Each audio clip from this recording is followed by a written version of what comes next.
कहते हैं जंगल के शेर को भी अगर कोई झुका सकता है तो वो है घर की कलह। जग्गू, जिससे पूरा इलाका कांपता था, वो अपने ही घर में एक लाचार पति था। विमला, बहुत भूख लगी है, 2 रोटी दे दे। सुबह से जंगल में भटक रहा हूँ, दाना नहीं मिला। ये लो, खा लो सूखी रोटी। यही तो नसीब में लिखा है मेरे। पड़ोस की चंपा को देखा है? उसका पति कल शहर से रेशमी साड़ी लाया है, और एक तुम हो, डाकू होकर भी फकीरों वाली जिंदगी दे रहे हो मुझे। अरे भाग्यवान, समय खराब चल रहा है, शिकार मिल ही नहीं रहा, पुलिस की गश्त बढ़ गई है। बहाने, बस बहाने। अगर पुलिस से इतना ही डर लगता है तो ये मूछें कटवा लो और मेरी ये चूड़ियां पहनकर कोने में बैठ जाओ। धिक्कार है ऐसी जवानी पर जो बीवी की एक ख्वाहिश पूरी न कर सके। पत्नी के ताने वो चिंगारी थे जिसने जग्गू के अंदर के राक्षस को जगा दिया था। अब उसे शिकार नहीं चाहिए था, उसे बस अपनी इज्जत बचानी थी। बस कर विमला, बहुत हो गया तेरा ताना। जा रहा हूँ मैं। आज या तो सोना लेकर आऊंगा या अपनी लाश। ओहो, बड़ी बड़ी बातें। सुन लो कान खोलकर, अगर खाली हाथ वापस आए ना तो इस घर में कदम मत रखना। मुझे सोना चाहिए, असली सोना, वरना मैं मायके चली जाऊंगी और कभी वापस नहीं आऊंगी। फिर सड़ते रहना अकेले यहाँ। कसम है मुझे मेरी तलवार की, आज जंगल को खून से नहला दूंगा, पर तेरी गोद सोने से भर दूंगा। दरवाजा खुला रखना, आज रात दौलत बरसेगी। उस इलाके में सूरज डूबने के बाद लोग दरवाजे बंद नहीं करते थे, बल्कि अपनी सांसें रोक लेते थे।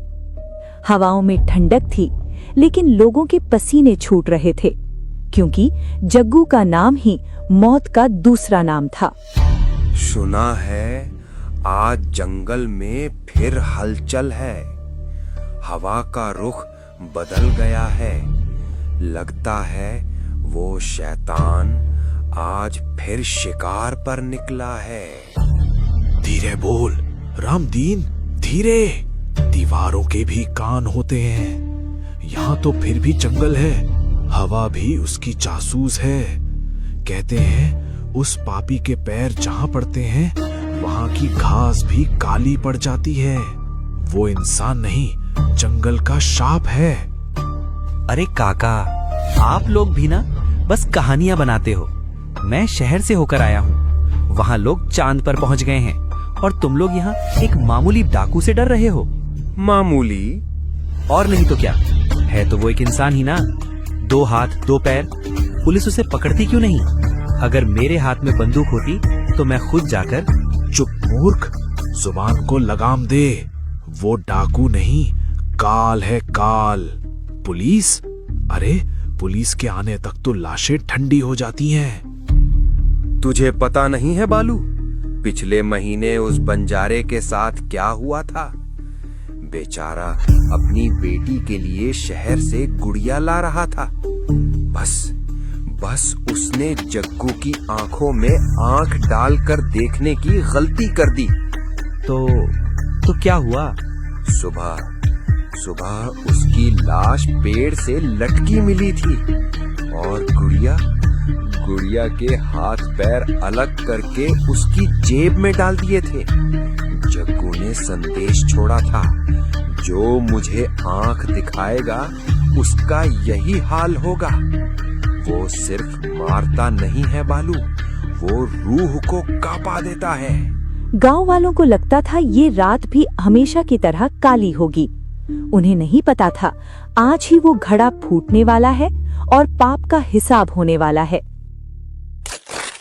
एक तरफ जग्गू के घर में कलह की आग थी, तो दूसरी ओर सेठ रामदास के घर में शहनाइयां बजने वाली थीं। घर सजा था, लेकिन पिता का दिल घबरा रहा था, जैसे हवा कान में कुछ अनहोनी कह रही हो। बाबा, आप इतनी रात को क्यों जा रहे हैं? देखिए ना, आसमान कैसा लाल हो रहा है, मौसम भी खराब है। मेरी मानिए, कल सुबह चले जाना। पगली, कल तो तेरी सगाई है। अगर मैं आज रात ही शहर से तेरे लिए वो खास 9 लखा हार नहीं लाया तो मेरी गुड़िया रानी को सजाऊंगा कैसे? लड़के वाले बड़े लोग हैं बेटी, हम कोई कमी नहीं रख सकते। समाज में नाक कट जाएगी।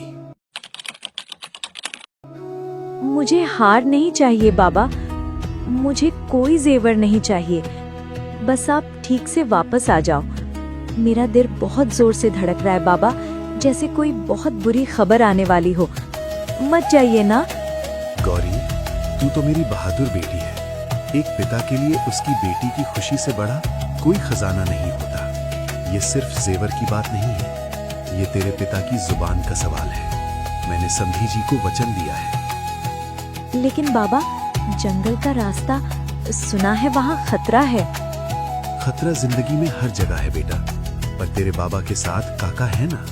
तेरी माँ की दुआएं भी मेरे साथ हैं। मैं वादा करता हूँ, सूरज उगने से पहले वो हार तेरे गले में डालूंगा। वादा? हाँ, एक पिता का वादा। अब हंस दे ताकि मैं सुकून से जा सकूं। पिता ने झूठी तसल्ली तो दे दी और भारी कदमों से निकल पड़े।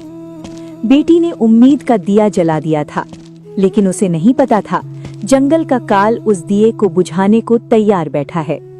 आज पिता जेवर लेने नहीं, अपनी मौत लेने जा रहे थे। जग्गू घर से निकला, लेकिन अकेला नहीं। उसके दिमाग में पत्नी के ताने हथौड़ी की तरह बज रहे थे।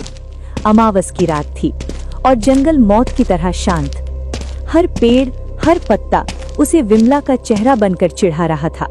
नामर्द, मुझे जिससे पूरा इलाका कांपता है। सुन ले जंगल, आज मुझे कोई नहीं रोकेगा। आज मेरी तलवार पानी नहीं, खून पिएगी। मेरी इज्जत का सवाल है।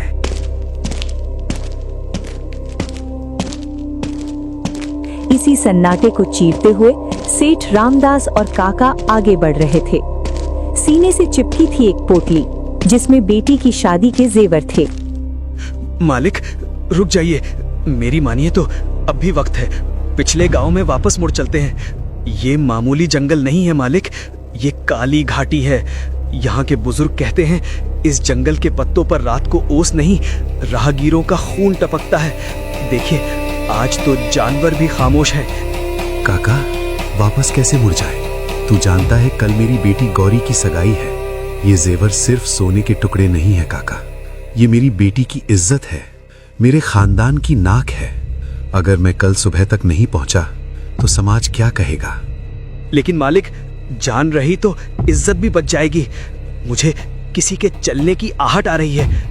वहम है तेरा, और अगर कोई आया भी तो मैं उसके पैर पकड़ लूंगा, भीख मांग लूंगा, कहूंगा एक पाप को जाने दो, हमें आज रात ही नदी पार करनी होगी काका, चाहे जो हो जाए।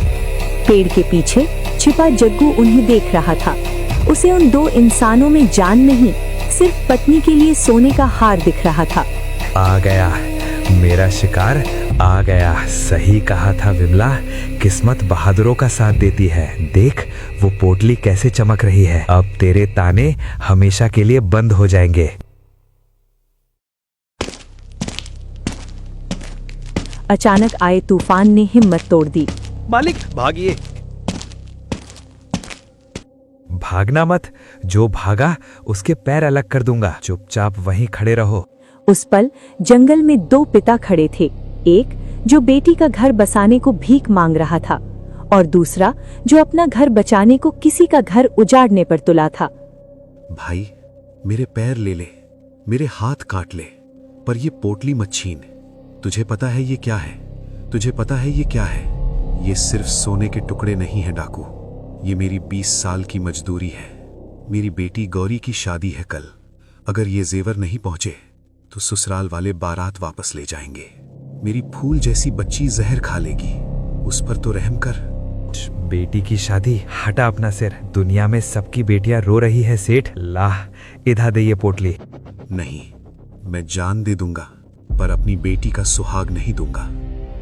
मौत जब सामने खड़ी होती है तो डर खत्म हो जाता है। सेठ रामदास की आंखों में आंसू नहीं, एक न्यायाधीश की चमक थी। तू जीत गया डाकू, ले ले ये सोना, लेकिन कान खोलकर सुन ले। आज तू एक बाप की उम्मीद का गला काट रहा है। ये सोना नहीं, ये मेरे कलेजे की आग है। ये वो सांप है जो तेरी छाती पर लौटेगा। जिस परिवार के लिए तू ये पाप कर रहा है ना, वही परिवार तुझे पानी के लिए तरसाएगा। याद रखना जग्गू, आज मैं मरूंगा, लेकिन आज से तू हर पल मरेगा। तू तड़पेगा, पानी में रहकर भी मछली की तरह तड़पेगा। चुप कर बुढ़ले, अपनी आग अपने साथ नर्क में ले जा। जग्गू ने तलवार आर पार कर दी। खून बारिश के पानी में घुल गया। ये आग तुझे जलाएगी। जग्गू को लगा उसने जंग जीत ली है, पर असल में उसकी बर्बादी शुरू हो चुकी थी। आग लगेगी, पागल बुढ़ा, आज तो विमला खुश हो जाएगी। पाप का वजन तो था ही, आज पाप में तापमान भी था। ये क्या? ये पोटली इतनी गर्म क्यों है? मेरे हाथ जल रहे हैं। जग्गू लड़खड़ाते कदमों से पास के तालाब पर पहुंचा। प्रकृति भी अब पापी को शीतलता देने से इनकार कर रही थी। पानी भी काम नहीं कर रहा। ये कैसी जलन है? क्या उस बुड्ढे ने कोई काला जादू कर दिया? नहीं, जग्गू जादूगोने से नहीं डरता। ये बस मेरा वहम है। जो हाथ खून से रंगे हों, उन्हें दुनिया का कोई पानी साफ नहीं कर सकता। ये क्या? पानी उबल रहा है। मेरे हाथ डालते ही पानी कैसे खौल गया? बचाओ, मेरे हाथ जल रहे हैं। तालाब के पानी से भी जब उसे ठंडक नहीं मिली, तो जग्गू भारी कदमों से जंगल की ओर बढ़ चला। अभी वो कुछ ही दूर गया था कि पेड़ों के झुरमुट में उसे वही कुटिया दिखाई दी, जहां अब उसकी आखिरी उम्मीद बची थी। बाबा मुझे बचाओ। कोई अदृश्य आग मुझे जला रही है। मैं राख हो रहा हूँ बाबा। संत ने जग्गू के जले हुए हाथों को नहीं, उसकी जली हुई आत्मा को देखा। ये आग बाहर की नहीं है मुसाफिर, ये तेरे पापों का ताप है। तूने दूसरों का सुकून छीना है, अब तुझे सुकून कैसे मिलेगा? इंसान अपनी गलती मानने के बजाय हमेशा तर्क का सहारा लेता है। तो क्या मैं मर जाऊं? मैंने ये सब अपने लिए थोड़ी किया है। मेरा परिवार है, बीवी है, उनका पेट भरने के लिए मुझे ये काम करना पड़ता है। पाप मेरा नहीं, मेरी मजबूरी का है। सच्चाई कड़वी होती है, और आज जग्गू को वही कड़वा घूंट पीना था। प्रेम का भ्रम पाल रखा है तूने। जा, दौड़कर घर जा। अगर तेरे परिवार का कोई एक सदस्य भी तेरे पाप का थोड़ा सा ताप ले ले, तो तू बच जाएगा। वो अपनी जान बचाने के लिए नहीं, बल्कि अपने विश्वास को बचाने के लिए भाग रहा था। बाबा गलत है। मेरी विमला, वो तो मेरे लिए जान दे सकती है। जैसे ही उसे पता चलेगा, वो दौड़ी चली आएगी, कहेगी, लाओ जी, सारा दर्द मुझे दे दो। हाँ, ऐसा ही होगा। घर जाने से पहले जग्गू को अपने जिगरी यार याद आए, वो दोस्त जिनके साथ उसने हर पाप का जश्न मनाया था। उसे लगा खून के रिश्ते यानी परिवार से पहले ये जाम के रिश्ते काम आएंगे। ला भीमा, निकाल पैसे। आज तो जग्गू भाई मोटा माल लाने वाले हैं। कल से अपन भी रेशम के गद्दे पर सोएंगे। अरे आने तो दे। वैसे भाई को देर हो गई, कहीं पुलिस तो नहीं पड़ गई पीछे। कालिया, भीमा, पानी दो। अरे भाई आ गए, मैं कह ही रहा था। ले पानी छोड़, ये मदिरा पी। आज कौन सा खजाना लाए हो? दूर हटाई से, मेरी मदद करो। देखो मेरे हाथों को, मैं जल रहा हूं। अरे सरदार, ये क्या पागलपन है? हाथ तो बिल्कुल साफ दिख रहे हैं। लगता है आज खुशी में ज्यादा चढ़ा ली है। नशा नहीं है ये आग है। उस साधु ने कहा है कि ये मेरे पापों की जलन है। उसने कहा है कि अगर मेरा कोई अपना, मेरा कोई जिगरी मेरे पाप का थोड़ा हिस्सा ले ले तो मैं बच जाऊंगा। तुम तो मेरे भाई हो कालिया। याद है जब पुलिस तुझे ले जा रही थी तो मैंने गोली खाई थी? भीमा, तेरी बहन की शादी में मैंने चोरी का सारा सोना दे दिया था। आज मुझे तुम्हारी जरूरत है। बस मेरा हाथ थाम लो, थोड़ा दर्द तुम ले लो, मेरी जान बच जाएगी। पीछे हट, खबरदार जो हाथ लगाया। देख जग्गू, दोस्ती अपनी जगह है और ये बला अपनी जगह। बला? मैं तेरा यार जग्गू हूं। तूने खिलाया, हमने खाया, तूने पिलाया, हमने पिया, लेकिन पाप ना भाई ना। हमने तेरे साथ मलाई खाई है, अंगारे नहीं खाएंगे। ये तेरी करनी है, तू ही भुगत। मतलब जब माल लूटा था तब तो तुम बराबर के हिस्सेदार थे। आज सजा में हिस्सेदार नहीं बनोगे, ये है तुम्हारी यारी। कैसी यारी? डाकुओं की कोई यारी नहीं होती पगले, हम तो मौके के यार हैं। जब तक तू शेर था हम तेरे साथ थे, अब तू पागल कुत्ता बन गया है जो किसी को भी काट सकता है। जा यहाँ से, निकल जा, कहीं तेरी ये मनहूस बीमारी हमें न लग जाए। अब तू हमारा सरदार नहीं, एक मुसीबत है। अगर दोबारा यहाँ दिखा तो पुलिस को बाद में बताएंगे, पहले तेरा गला हम काटेंगे। भाग। गला काटोगे मेरा? मेरा? ठीक है, ठीक है, गलती तुम्हारी नहीं मेरी है। मैंने सांपों को दूध पिलाया था। जिन दोस्तों पर वो जान छिड़कता था उन्होंने एक पल में उसे मक्खी की तरह दूध से निकाल फेंका। जग्गू समझ गया कि पाप का साथी तो हर कोई बन सकता है, लेकिन पाप की सजा का साथी कोई नहीं बनता। अब उसकी आखिरी उम्मीद सिर्फ उसकी पत्नी थी। विमला, दरवाजा खोल, जल्दी कर, मैं मर रहा हूँ। दरवाजा तो खुल गया, लेकिन क्या जग्गू की किस्मत खुलेगी? प्रेम की परीक्षा शुरू हो चुकी थी। अरे ये क्या हाल बना रखा है? और वो हाथ में क्या है? इतनी बड़ी पोटली। घर के अंदर तो आने दे भाग्यवान। जग्गू पोटली आगे बढ़ाता है। विमला पोटली खोलती है और सोने के गहने देखकर उसकी आंखें फटी रह जाती हैं। हे भगवान, मैं सपना तो नहीं देख रही? ये रानी हार, ये भारी कंगन। जग्गू, तुमने तो मेरी किस्मत बदल दी। अब उस चंपा का मुंह देखने लायक होगा। कल जब मैं ये पहनकर कुएं पर पानी भरने जाऊंगी तो पूरा गांव जल मरेगा। हम रईस हो गए जग्गू, हम रईस हो गए। विमला, मेरी बात सुन। ये रईसी बाद में देख लेना, पहले मुझे देख। मैं मर रहा हूँ विमला। ये सोना नहीं, मैं आग उठा लाया हूँ। मेरे हाथ देख, खाल जल रही है, हड्डियां पिघल रही हैं। सोने की चमक ने पत्नी की आंखों को इतना चकाचौंध कर दिया था कि उसे सामने खड़ा मौत से लड़ता पति दिखाई ही नहीं दे रहा था। अरे थोड़ा जल गया होगा, हल्दी लगा लेना। पर ये देखो ना, इसमें तो असली हीरा जड़ा है। तुम पड़े क्यों हो? उठो, देखो तो सही क्या लाए हो। मुझे सोने से मतलब नहीं है, मुझे छू ले विमला। बाबा ने कहा था कि अगर कोई अपना प्यार से छू ले और दर्द बांट ले तो ये आग बुझ जाएगी। तू तो मेरी अर्धांगिनी है, 7 फेरे लिए हमने। अपना धर्म निभा, मेरा हाथ पकड़ ले। दूर दूर रह मुझसे। तेरे हाथ ऐसे क्यों चमक रहे हैं? ये खून नहीं है, ये तो आग है। तुझे तो भयानक बीमारी लग गई है। ये कोढ़, पाप का कोढ़। हाँ विमला, ये पाप का कोढ़ है जो मैंने तेरे लिए कमाया है। पर तू डर मत, आधा पाप ले ले, मुझे बचा ले। सिर्फ एक बार छू ले मुझे। छू लूं? पागल हो गए हो क्या? अगर मैंने तुझे छुआ तो ये बीमारी मुझे लग जाएगी। मेरे सुंदर हाथ जल जाएंगे। मैं क्यों लूं तेरा पाप? पाप तूने किया, अब भुगतेगा भी तू। और जैसे ही स्वार्थ को खतरा महसूस हुआ, प्यार खिड़की से कूद कर भाग गया। विमला, ये तू क्या कह रही है? मैं जग्गू हूँ, तेरा पति। तेरे एक इशारे पर दुनिया से लड़ गया। ये पाप मैंने अपने शौक के लिए थोड़ी किया है। तेरे ताने सुनकर मैं शैतान बना। अब जब मैं जल रहा हूं तो तू पीछे हट रही है।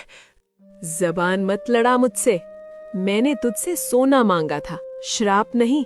मैंने कहा था कि घर भर कर लाना, ये नहीं कहा था कि खून की होली खेल कर आना। तूने पाप किया, तूने गर्दनें काटी, तो उसका फल मैं क्यों भोगूं? पाप तेरा तो आग भी तेरी। ये सोना मेरा है क्योंकि इसे भोगने के लिए मैं जिंदा और सही सलामत हूँ। लेकिन तू अब हमारे लिए सिर्फ एक खतरा है। तो क्या अब मैं तेरे लिए कुछ नहीं? हमारा प्यार, हमारी कस्में, सब झूठ। प्यार पेट नहीं भरता जग्गू, और ना ही जली हुई खाल के साथ जिया जाता है। मेरे बच्चे अभी छोटे हैं। अगर तेरी ये छूत की बीमारी उन्हें लग गई तो उनका क्या होगा? एक बाप होकर तू अपने बच्चों को जलाना चाहता है? एक माँ ने अपनी ममता की आड़ में अपने पति की हत्या कर दी थी। शब्दों के घाव तलवार से ज्यादा गहरे थे। विमला, तू मुझे मार रही है, अपने सुहाग को मार रही है। कैसा सुहाग? तू अब इंसान नहीं, एक चलता फिरता नर्क है। निकल जा मेरे घर से, जंगल में जा, वहीं मर, वहीं सड़।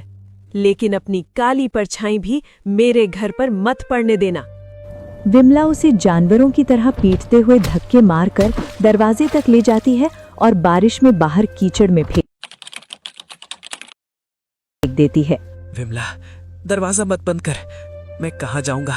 बाहर बहुत अंधेरा है विमला। तेरे कर्मों का अंधेरा है जग्गू, इसे तुझे अकेले ही काटना पड़ेगा। आज से तू हमारे लिए मर गया। शरीर की चोट से ज्यादा आत्मा की चोट इंसान को मार देती है। उस बंद दरवाजे ने जग्गू को बता दिया था कि पाप की कमाई का बंटवारा तो हो सकता है, लेकिन पाप की सजा का नहीं। विमला ने उसे घर से क्या निकाला, जग्गू की तो दुनिया ही बदल गई। वो उसी दरवाजे के बाहर कीचड़ में लेटा रहा, इस उम्मीद में कि शायद पत्नी का दिल पसीज जाए। तभी उसे एक कुत्ते के गुर्राने की आवाज आई। हट जा, मुझे बैठने दे यहाँ। कल तक इस गली के शेर मुझसे डरते थे, आज एक मरील कुत्ता मुझे डरा रहा है। भूख, पेट की आग हाथ की आग से ज्यादा तेज है। आज तुझे इस कुत्ते की रोटी पर भी जलन हो रही है। वक्त का पहिया जब घूमता है तो राजा को रंक बनने में देर नहीं लगती। रात गुजरी और सुबह हुई, लेकिन ये सुबह जग्गू के लिए रोशनी नहीं बल्कि अपमान लेकर आई। अरे भाई, जरा देखना, ये कीचड़ में कौन लौट रहा है? ये तो अपना जग्गू दादा लगता है। अरे हाँ, ये तो वही है जिसकी मूंछों के ताव से हवा रुक जाती थी। आज देखो, सूअर की तरह नाली में पड़ा है। जाओ जाओ यहाँ से, मेरा तमाशा मत बनाओ। देख रहे हो, कल तक तो बड़ी हेकड़ी थी, आज बीवी ने लात मारकर बाहर निकाल दिया। बड़ा सोना लूटने गया था, अब अपनी इज्जत भी नहीं बचा पाया। उठ ओ शेर, दहाड़ना अब। कहाँ गई तेरी तलवार? उन सब ने कहा था ना जग्गू कि पाप का घड़ा भरता जरूर है। आज तू हम शरीफों के पैरों में पड़ा है। थू है तेरी जिंदगी पर। विमला, देख रही है तू, लोग मुझ पर हंस रहे हैं। अब तो दरवाजा खोल दे, कम से कम मेरी लाज रख ले। लेकिन दरवाजा नहीं खुला। अंदर से विमला सब सुन रही थी, लेकिन उसे जले हुए जग्गू से ज्यादा समाज की बातों का डर था। वो बाहर नहीं आई। हंस लो सब, मैं शेर नहीं, कुत्ते से भी गया गुजरा हूँ। उस भरी दोपहरी में उस बंद दरवाजे और लोगों की हंसी ने जग्गू को तोड़ कर रख दिया। लेकिन उसी टूटे हुए पल में उसे सच दिखाई दिया। जग्गू डाकू आज इसी कीचड़ में मर गया। ये घर, ये रिश्ते, ये शान सब झूठे हैं। जब तक हाथ में ताकत थी सब मेरे थे। आज हाथ जल गए तो मैं अछूत हो गया। नहीं, अब मुझे यहाँ नहीं रहना। अब मुझे वहीं जाना है जहाँ घाव दिए नहीं भरे जाते हैं, जहाँ पापी को दुत्कारा नहीं सुधारा जाता है। जग्गू ने उस घर की तरफ पीठ फेर ली और कबीर साहब की कुटिया की ओर चल पड़ा। दुनिया ने उसे ठुकरा दिया था, अब उसे सिर्फ और सिर्फ परमात्मा की शरण दिख रही थी। बाबा बाहर आओ, मैं हार गया, मेरा अहंकार हार गया। वो सोना मेरी पत्नी ने रख लिया बाबा, मुझे कोढ़ी कहकर घर से बाहर फेंक दिया। जिस परिवार के लिए मैंने दुनिया जलाई, आज उसी ने मुझे राख समझकर झाड़ दिया। अब मेरे पास कोई नहीं है बाबा, कोई नहीं। रो मत बंदे, तुझे लगता है कि तूने सब खो दिया। नहीं, आज तो तूने सब पा लिया है। तूने आज अपनी आंखों से देख लिया कि संसार का रिश्ता सिर्फ लेन देन का है। जब तक तेरे पास देने को सुख था सब तेरे थे, आज तेरे पास दुख है तो सब पराये हो गए। तो मैं क्या करूं बाबा, ये जलन मुझे मार डालेगी। मेरे हाथ खून से रंगे हैं, क्या मेरे जैसा पापी भी शुद्ध हो सकता है? हाँ जग्गू, जैसे गंदे कपड़े को साबुन साफ करता है, वैसे ही मैले मन को सतनाम साफ करता है। जिसके पास दुनिया में कोई नहीं होता, उसके पास परमात्मा होता है। अब उस रिश्ते को जोड़ जो कभी नहीं टूटता। मुझे बचा लो बाबा, मुझे इस आग से मुक्ति दो। तो संकल्प ले, बुराई त्याग दे, हिंसा छोड़ दे। अब तक तूने लोगों को रुलाया है, अब लोगों के आंसू पोंछने का काम कर, यही तेरी दवा है। जैसे ही कबीर साहब वो जल जग्गू के लाल जले हुए हाथों पर छिड़कते हैं, एक छन्नन की आवाज आती है, जैसे आग पर पानी पड़ा हो। धुआं निकलता है और धीरे धीरे जग्गू के हाथ बिल्कुल शीतल और सामान्य हो जाते हैं। जलन गई बाबा, जलन गई, मेरे हाथ ठीक हो गए। हे प्रभु, आपने मुझे नया जीवन दिया है। आज से जग्गू डाकू मर गया, आज से मैं आपका दास हूँ। संत का स्पर्श मिलते ही पाप की जलन शीतलता में बदल गई। उस दिन कालवन के जंगल ने अपना सबसे बड़ा डाकू खो दिया, लेकिन मानवता ने एक सेवक पा लिया। कबीरा ये तन कच्चा कुंभ लिया फिरे था साथ, टपका लगा फूट गया कछु न आया हाथ। जिस तरह उस समय कबीर साहब ने डाकू जग्गू के पापों की आग को बुझाया था, ठीक उसी तरह आज के इस घोर कलयुग में वही पूर्ण परमात्मा कबीर साहब संत रामपाल जी महाराज के रूप में स्वयं धरती पर आए हैं। तो आप भी उनसे नाम दीक्षा लेकर अपना जीवन सफल बनाएं और मोक्ष प्राप्त करें। पाप विनाशक कबीर साहब की जय। सत साहिब।